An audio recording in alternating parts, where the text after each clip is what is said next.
Siempre disfruto ver películas de Brad Pitt y de George Clooney. Suelen trabajar en equipo de una forma muy agradable, me dan mucha risa, sus personajes casi siempre suelen ser como muy pretenciosos y serios, pero también utilizan mucho la ironía y el sarcasmo. En esta ocasión yo esperaba ver una película de mucha acción acá tipo Señor y Señora Smith, pero resultó ser una historia un poco menos acelerada. Aún así va a muy buen ritmo, tiene tensión y humor muy bien equilibrados y se me hizo que es una película fácil de ver, entretenida y sorpresivamente me invitó a pensar en algunas cosas que yo no hubiera relacionado con ella.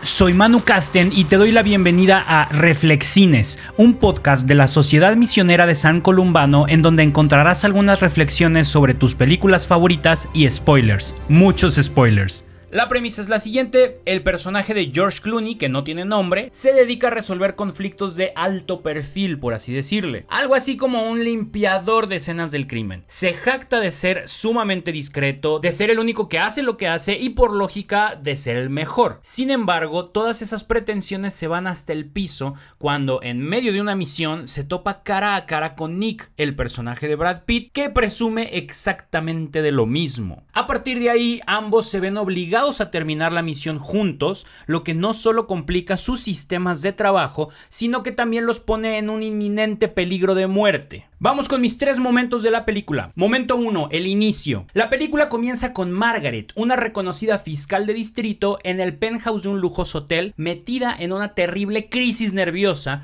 debido a que el joven que la acompañaba está tirado en el piso. Inmediatamente ella asume que él está muerto por haber caído accidentalmente sobre una mesa de vidrio como consecuencia de la euforia que le causó la droga que había consumido momentos atrás. Ella está en pánico, llora, grita, se frustra. Si alguien se entera de lo que ha sucedido, su carrera se terminará en ese momento. En medio de la desesperación aparece un recuerdo, un número telefónico. Por unos segundos tiene un respiro. Puede que las cosas tengan solución. Marca, pero nadie contesta. De nuevo todo se vuelve oscuro en el panorama. Segundos después su teléfono suena. Una voz misteriosa le pregunta cómo consiguió ese número. Después de explicarlo, Margaret recibe una serie de instrucciones muy detalladas que debe cumplir mientras el personaje misterioso llega a la escena para resolverlo todo. A finales del 2023 perdí uno de mis 2 trabajos. Económicamente me causó ciertos problemas, pero me pesó mucho en lo anímico. Era un trabajo que disfrutaba mucho. Comencé el 2024 algo triste por esa situación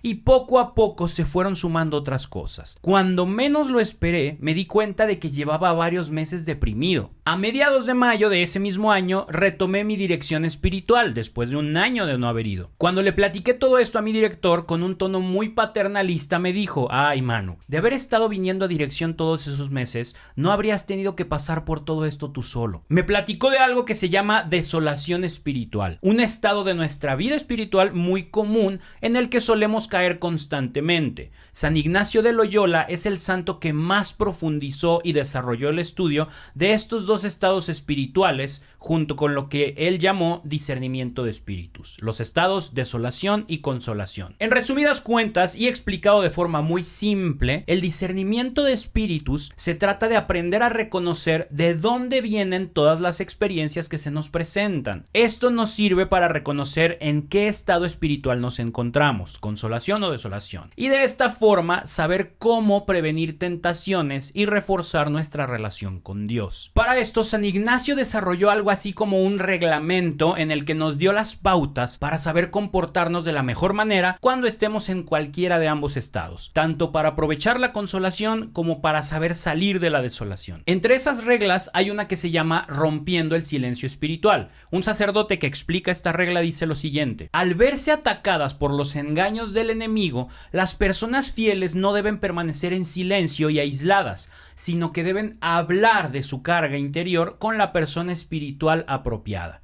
Si proceden de ese modo, se liberarán de los engaños del enemigo. Tienen que ser conscientes de que el enemigo les echará el peso de sus engaños y malicias, y al mismo tiempo los incitará a llevar esa carga en silencio. Cuando ambos factores se presentan de forma simultánea, la tribulación espiritual en el corazón y la resistencia al hablar con la persona espiritual apropiada, las personas fieles deben preguntarse si la acción del enemigo no estará involucrada en la situación. Esta escena de la película me hizo pensar inmediatamente en todo esto. Podríamos decir que Margaret está en desolación por lo que ha sucedido, lo que sería la tribulación espiritual en su corazón, y siente el impulso de que nadie sepa lo que está sucediendo.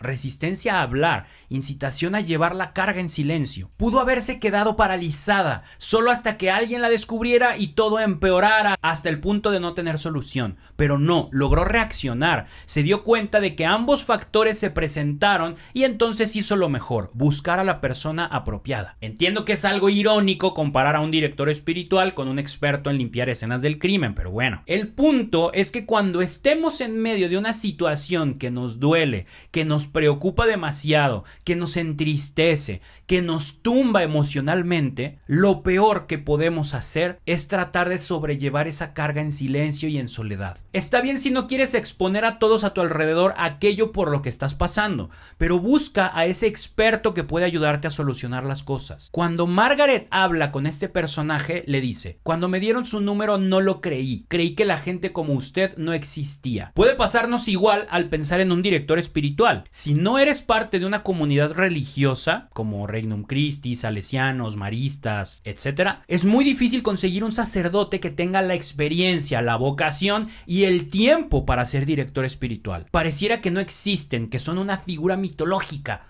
pero de verdad existen. Si no tienes uno a la mano, formalmente hablando, busca a algún sacerdote que te dé confianza y pídele hablar con él. Quizá ese gesto provoque despertar una nueva vocación en su corazón. Otro recurso que recomiendo poner en práctica a la par de buscar a un sacerdote y no solo en vez de buscarlo, es el de acudir a los escritos de los anteriores expertos, es decir, a los escritos de los santos. Precisamente han sido llamados santos porque supieron sobreponerse a todo tipo de circunstancias igual de complicadas: penurias, dolores, tristezas, desolaciones. Supieron encontrar el camino de regreso al amor de Dios y muchos de ellos dejaron excelentes guías de cómo podemos lograrlo también nosotros. En lo personal, me encanta recurrir a los escritos de San Francisco de Sales y de Santa Teresita de Lisieux. Me dan muchísima paz. Pero hay muchísimos otros. Por ejemplo, hace unas semanas tuve mi primer contacto con los escritos de San Juan de la Cruz y me han estado volando la cabeza de lo enriquecedores que son. Si sientes que estás pasando por algún tipo de desolación espiritual y no tienes idea de a quién acercarte o de qué leer, escríbeme y con muchísimo gusto te ayudo a encontrar la solución. A lo que iba con todo esto es que cuando uno está en desolación,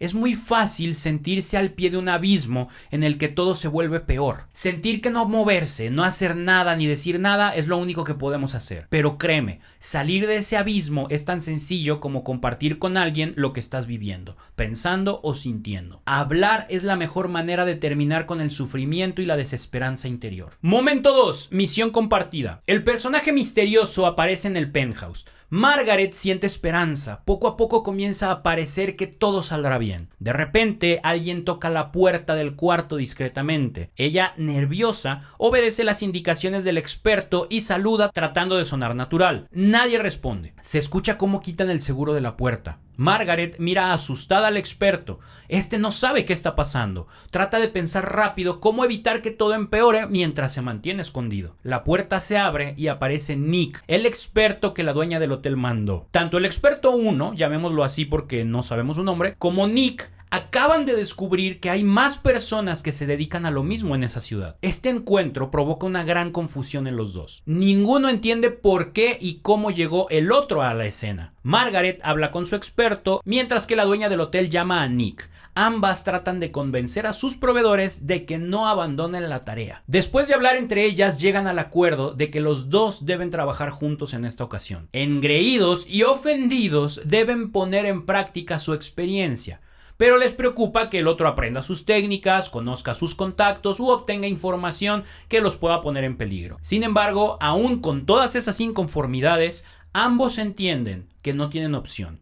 Es hacerlo juntos o no cumplir con la misión. Esta parte de la película inevitablemente me hizo recordar lo aprendido en Thésée, esa pequeña colina francesa en la que Dios ha inspirado miles de corazones para trabajar en una unidad que, en cualquier otra parte del mundo, parece absolutamente imposible de conseguir, pero que ahí se percibe como algo que está a unos pocos pasos de ser una realidad. TC es una comunidad ecuménica, es decir, que trabaja activamente por la unidad entre las distintas denominaciones cristianas que existen. La comunidad nació a mediados del siglo XX y lleva varias décadas siendo punta de lanza en ese campo de la fe. Ellos son conscientes de que todavía falta tiempo para lograr una unidad plena y total, pero también son conscientes de que si no hacemos algo al respecto hoy, esa unidad nunca llegará. En su libro Hacia una nueva solidaridad, el hermano Alois, quien fue el sucesor directo del fundador de la comunidad y que ahora es exprior de la comunidad, dice: los cristianos podrían hacer mucho en orden a favorecer todo tipo de reconciliaciones en el mundo, podrían ser fermento de paz en la familia humana. Sin embargo, tal compromiso únicamente es creíble si entre ellos mismos viven una unidad visible. En la película, la misión de los dos expertos era limpiar la escena para que ni la fiscal ni el hotel se vieran afectados públicamente. En el mundo, la misión de todos los cristianos es ser signos de esperanza,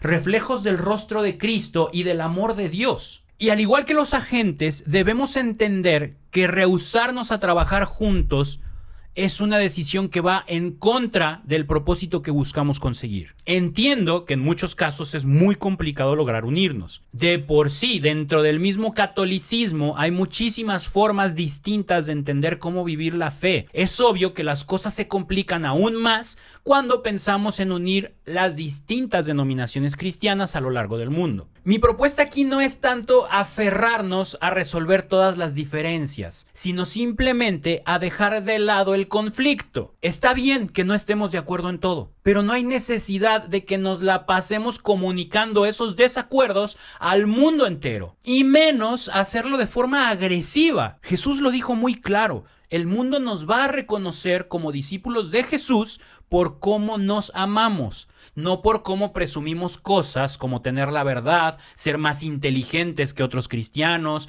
o equivocarnos menos. Es triste ver tantas cuentas de Instagram o TikTok o YouTube en las que un seguidor de Cristo se la pasa señalando cómo otros seguidores de Cristo hacen todo mal según ellos. Es triste ver que un cristiano de cualquier denominación comparte algo que para él es valioso y llueven decenas de comentarios insultándolo, juzgándolo y etiquetándolo como un cristiano mediocre o de segunda clase solo porque pertenece a otra denominación. Y es aún más triste que como cristianos no entendamos que ese tipo de comportamiento está provocando que quienes tienen dudas sobre Dios decidan no buscarlo a través del cristianismo, porque en vez de reconocernos por cómo nos amamos, gracias a esa forma de vivir la fe, nos reconocen como los que no se ponen de acuerdo, los que se la pasan peleándose, los que se insultan en nombre de Dios. Para muchos cristianos de distintas denominaciones, el ecumenismo no tiene sentido, lo menosprecian y lo desprecian. He hablado de eso con muchos cristianos y católicos y nunca falta el que piensa que el ecumenismo se trata de diluir la verdad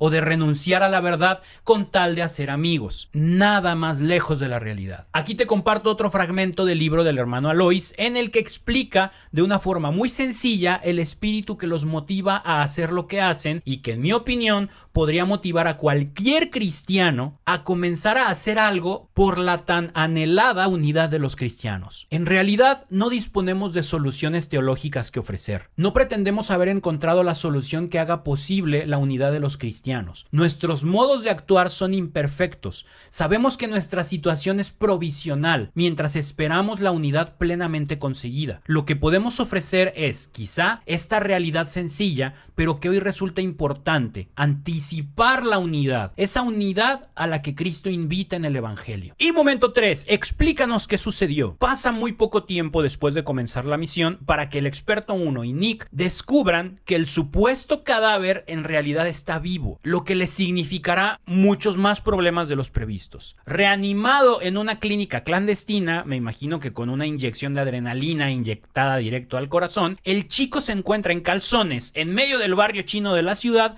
y siendo esperado esperado por dos sujetos muy sospechosos que tienen pinta de matones. Él simplemente opta por salir corriendo a toda velocidad. Después de que se les escapara de las manos unas cuantas veces, el experto 1 y Nick logran atraparlo. Lo llevan a un motel y se disponen a sacarle toda la información que tenga sobre las drogas que encontraron en su mochila y que los ha puesto en peligro de muerte a los tres. Intentan ser amables y amenazantes al mismo tiempo, pero el chico finge no saber nada. Aumentan la presión. Nada. El experto 1 insiste en que les diga lo que sabe, pero el chico sigue actuando con indiferencia. Nuestros protagonistas salen del cuarto y discuten sobre sus técnicas. Ambos acuerdan que no pueden perder más tiempo. Vuelven al cuarto completamente transformados. Nick toma una lámpara y el experto 1 una silla y se lanzan sobre el chico que está sentado en la cama. Esta vez no intenta fingir. Inmediatamente, todo asustado, dice el nombre del dueño de la droga. Los dos matones se detienen y escuchan atentamente.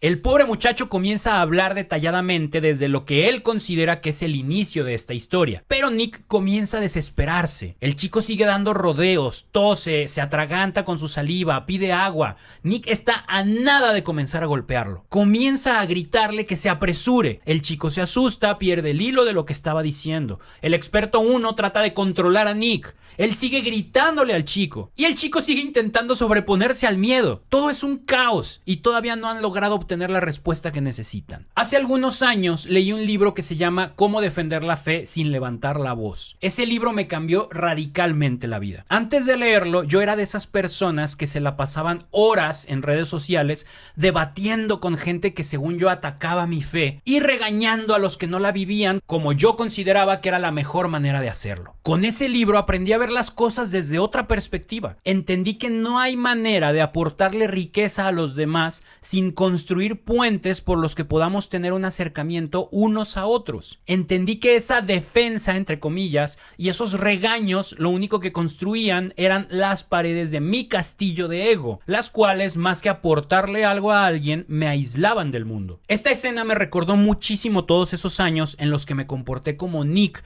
cuando interactuaba con las personas del otro lado de la pantalla. Muchos de ellos de seguro quisieron entablar un diálogo sincero. Muchos otros quizás solo querían expresar sus ideas, compartir sus experiencias o incluso simplemente ser escuchados. Y yo, en cada una de esas ocasiones, lo único que hacía era desesperarme, gritarles, regañarlos por rodeos, por excusarse, por atacar. Claro que muchos también atacaban del mismo modo que yo, pero aún en esos casos, mi respuesta debió haber sido distinta. Incluso hoy en día, muchas veces que estoy hablando con gente tanto creyente como no creyente o alejada de la iglesia, suelo caer en desesperarme por ver cómo viven y cómo piensan. Ya casi no me pasa con gente no tan conocida y rara vez me engancho en redes, pero me pasa seguido con amigos y conocidos más cercanos. Tengo claro que repetidas ocasiones termino haciendo comentarios despectivos, menospreciando sus ideas o burlándome de cómo entienden o hacen algunas cosas. Y a final de cuentas, dejarme llevar por esa frustración o desesperación,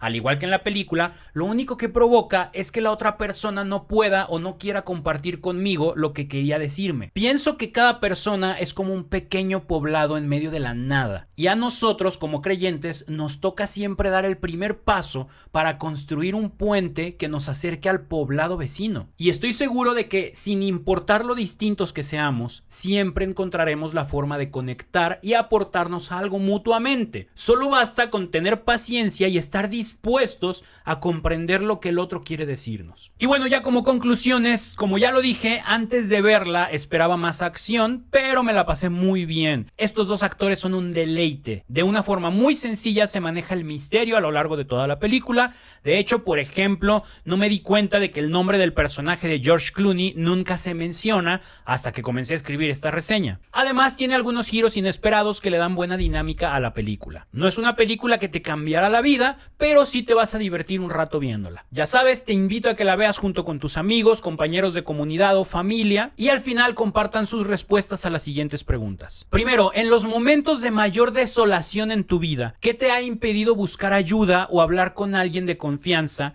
¿Y cómo podrías dar un paso concreto hoy para romper ese silencio y encontrar paz interior? Luego, en tus relaciones personales o en tu comunidad de fe, ¿cómo podrías empezar a anticipar la unidad? dejando de lado los conflictos y priorizando el amor y la colaboración, incluso con quienes piensan diferente. Y por último, ¿cómo podrías construir un puente de diálogo con alguien cuyas ideas o forma de vivir te frustran, dejando de lado la desesperación y el juicio para encontrar un terreno común que permita un verdadero intercambio? Ya sabes, si tienes dudas sobre cómo encontrar la respuesta a alguna de estas preguntas, escríbeme y vemos cómo puedo ayudarte. Mi Instagram es @castenmanu, yo soy Manu Casten, nos vemos pronto, que Dios te bendiga. Recuerda visitar nuestro sitio web columbanos.org, en donde encontrarás historias y testimonios inspiradores de la misión que hacemos por todo el mundo. Y si quieres apoyar de alguna forma a la misión, no dudes en escribirnos para decirte cómo puedes ayudarnos.